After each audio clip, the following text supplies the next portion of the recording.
WENEWS is being brought to you in part by Nigel Arakan Booksellers, Flowerline and the NLCB.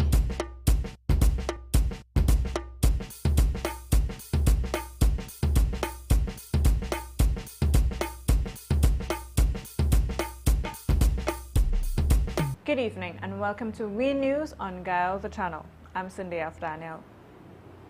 Two of the masterminds behind the terrorist plot to blow up fuel lines and tanks at the JFK International Airport in New York have been found guilty and could face life sentences. Trinidadian Kareem Ibrahim, however, will be tried later due to medical concerns. WENEWS takes a look at the charges and at the perpetrators. Federal prosecutors say they wanted to outdo 9/11 and called the plot the Shining Light. Prosecutors also say the men wanted to avenge perceived U.S. oppression of Muslims. It took a jury in Brooklyn 5 days to convict the men on multiple conspiracy charges. Russell DeFreitas was a cargo handler at the airport. Abdul Qadir had been a member of Guyana's parliament. They were arrested in 2007 after an informant helped make tapes of conversations with the men. The government says the men wanted to kill thousands of people and cripple the American economy. They plotted to use explosives to blow up fuel tanks at the airport, as well as the underground pipelines that run through an adjacent Queens neighborhood. The government's case relied heavily on the tapes. They include DeFreitas bragging about his knowledge of Kennedy Airport and its vulnerabilities. Matt Friedman, The Associated Press. Meanwhile, the war on terrorism has come to an end in Iraq. President Barack Obama has promised that U.S. forces will end their tour of duty in Iraq by August 31st. Calling it a long war, Obama said that the withdrawal of troops would continue until December of 2011. As a candidate for president, I pledged to bring the war in Iraq to a responsible end.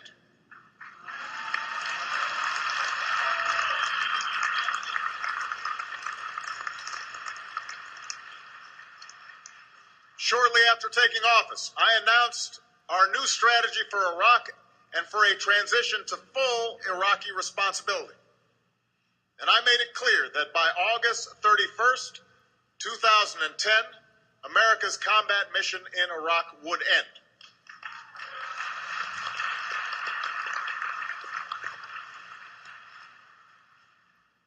And that is exactly what we are doing, as promised and on schedule.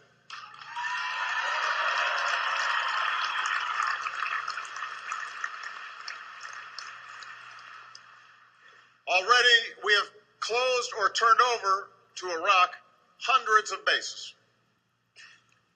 We're moving out millions of pieces of equipment in one of the largest logistics operations that we've seen in decades.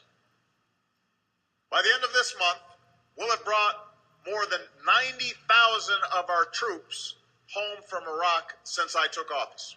More than 90,000 have come home.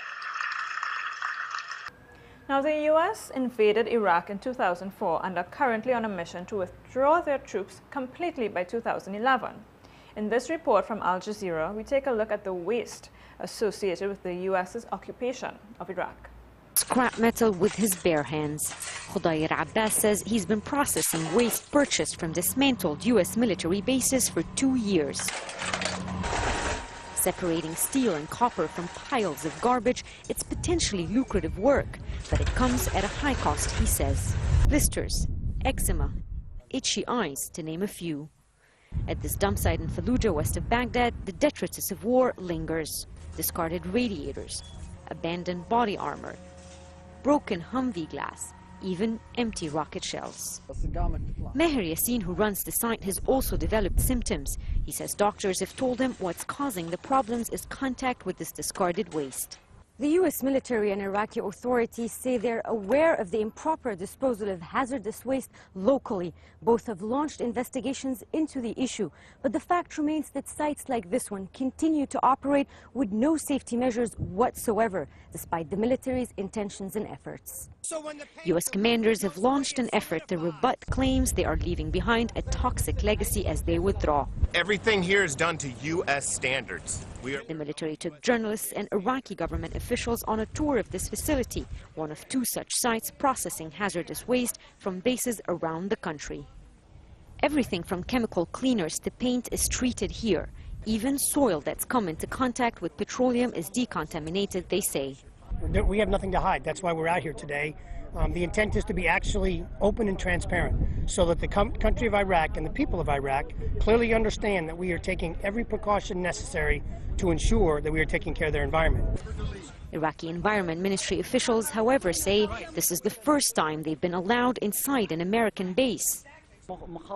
Our fears stem from the fact that there is no database. If the doors are open to us to visit American bases, we will be more confident. At first glance, this site seems up to environmental standards. It's far from water sources and residential areas, but we need a full data scan. It's unclear how much access Iraqi officials will be granted, and concerns linger that some private contractors continue to violate Pentagon rules. And they're also shredded. One example, though the U.S. military says fire extinguishers are shredded to ensure they can't be used as weapons, these empty canisters were still found at the Fallujah dump site. We're taking a quick break now, and when we come back, England reaches out to help Pakistan. Stay with us.